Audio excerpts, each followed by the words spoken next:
How do you optimize the learning process?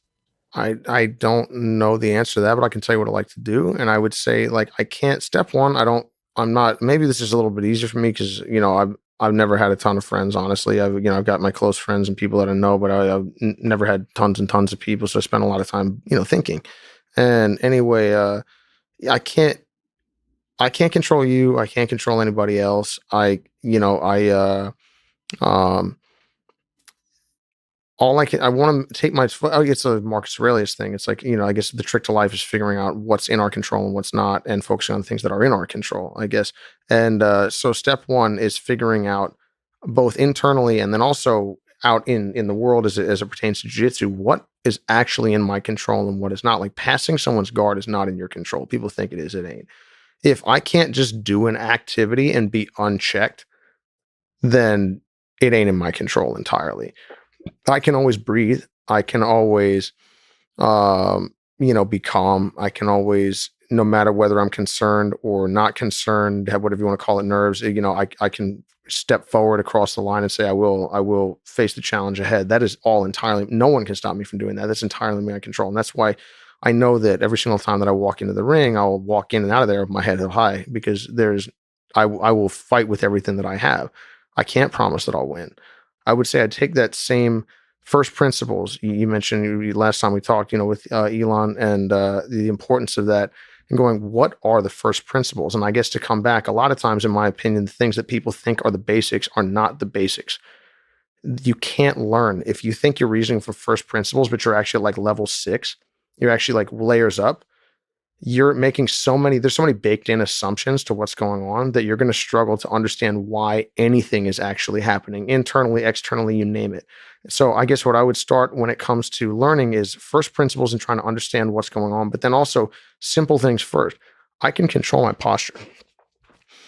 I can control my breathing.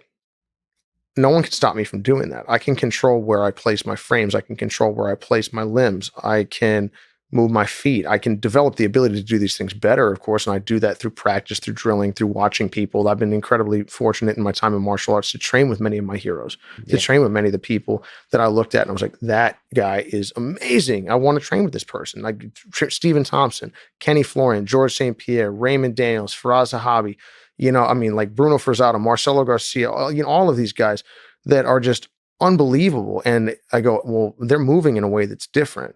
Well, how do I do that? Well, sometimes you can ask them and they can tell you directly. Other times part of the genius of what they do is that it's intuitive, and maybe they don't think and understand and see the world the same way that I do. That was something that I experienced with Marcelo. He's amazing, but in a different way than his, it just, we see things fundamentally different. We experience the world differently. It seems to me that we do.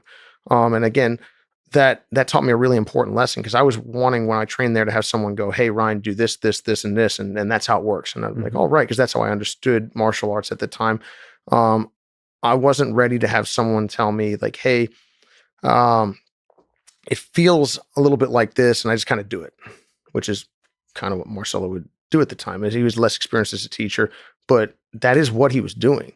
I couldn't separate in my mind performance and understanding. I thought that if I understand, I could do it. And I would also struggle sometimes to wonder why I couldn't execute things that I thought I understood.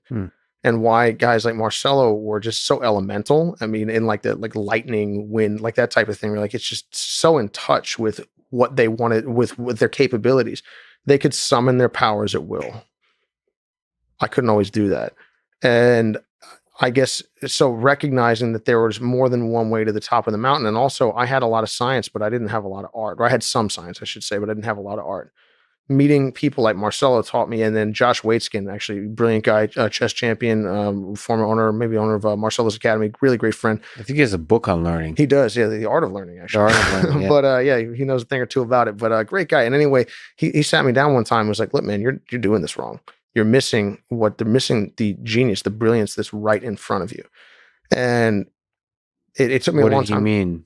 Exactly. That I was frustrated with my inability to grasp certain things, and sometimes the teaching style being different. Not wrong, just it was it was tough for me at the time. So you were trying to replicate what Marcelo was saying, as opposed to understanding the fundamentals from which it was coming. Right. I couldn't see where it was coming from. And also sometimes I'm like, well, why can't you explain it in the way that I would want you to explain it? And he's like, well, why can't I meet him where he's coming from? Yeah. So anyway, it was a really important time and lesson, very, very frustrating if I'm honest, but it's not, I'm so thankful for that time.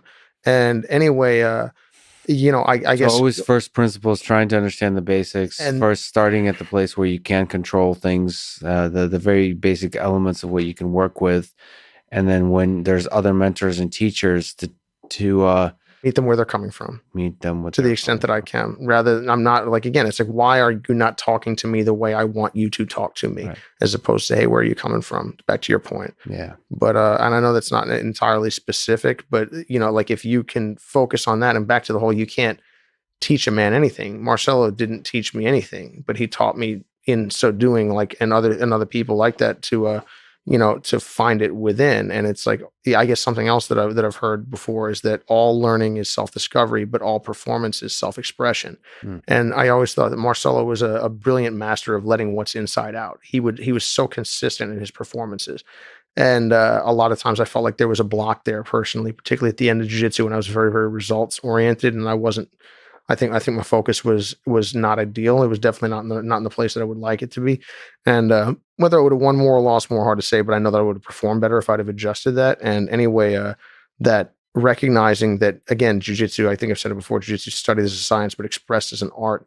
It doesn't matter if you can articulate what you know how to do. What matters is if you can do what you know how to do. It only matters if you're, I guess if you're teaching in a verbal fashion is whether or not you can articulate it. But recognizing the difference between learning on an intellectual level or conceptual level and being able to translate that into the physical. And I guess like that's been the thing that I feel like fortunate over time in my own academy to be able to kind of fiddle around and learn on my own and practice my students. And sometimes I've struggled to have great training partners. Like when I say great training partner, I mean other world-class people to spar, to roll with.